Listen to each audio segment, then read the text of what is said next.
Aloha, I'm Matthew Getter. I've been raising worms and building up soil, making compost for the last few years because rotting food waste in plastic bags is one of the most major contributing factors to global warming. My motto is to keep the land full, not the landfill.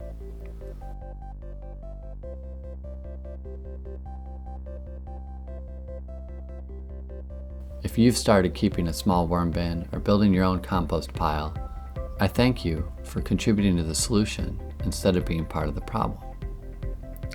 The purpose of this video is to help you know that you're on the right track. I will share some tips and tricks with you that will help you know that you've literally turned your trash into treasure and how to use that black gold in your garden. I'm guessing that you've been watching our other videos in this series about how to build a hot or thermophilic pile, but maybe you've had a compost pile sitting in your yard for a few months and you just aren't sure it's ready or what you should do with it. Your compost is only finished if it passes the smell test. It should not smell like anything other than rich earth. If it smells sour or stinks, it needs some help. It should look broken down and be unrecognizable from the original blend of whatever it was made out of.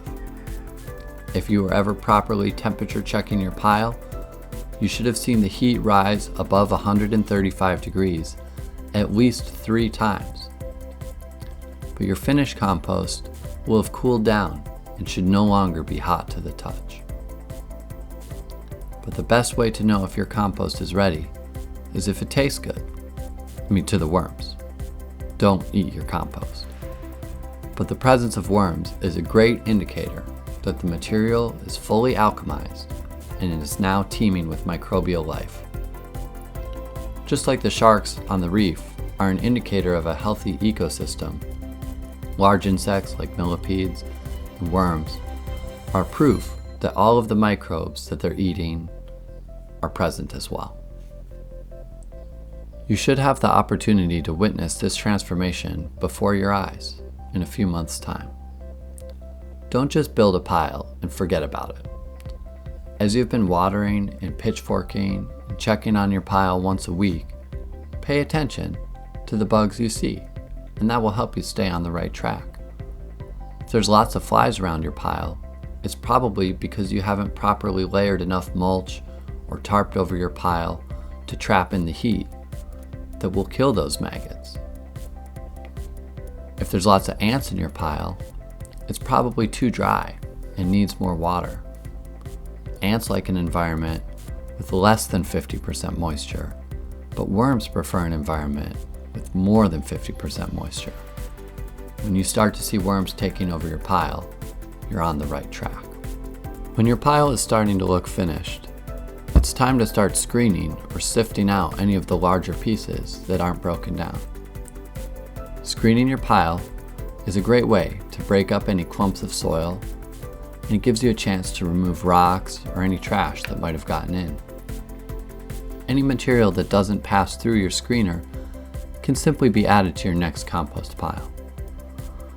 After I screen my piles through a 1/2-inch hardware screen, I intentionally add in lots of red wiggler worms. And then I continue to water this pile, keep it covered for an additional month.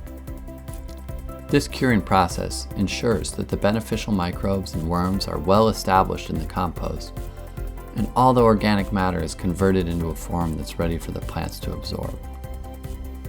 The best part is that you no longer need to continue flipping this pile, as the worms will continue to aerate it naturally from here.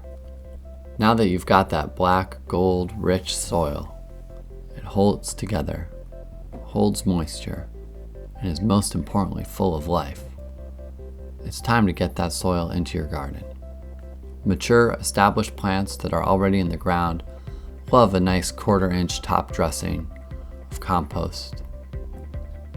You can sow seeds directly into finished worm castings, but with larger pots, I only use about 1/3 of fresh castings to charge the rest of the soil with life.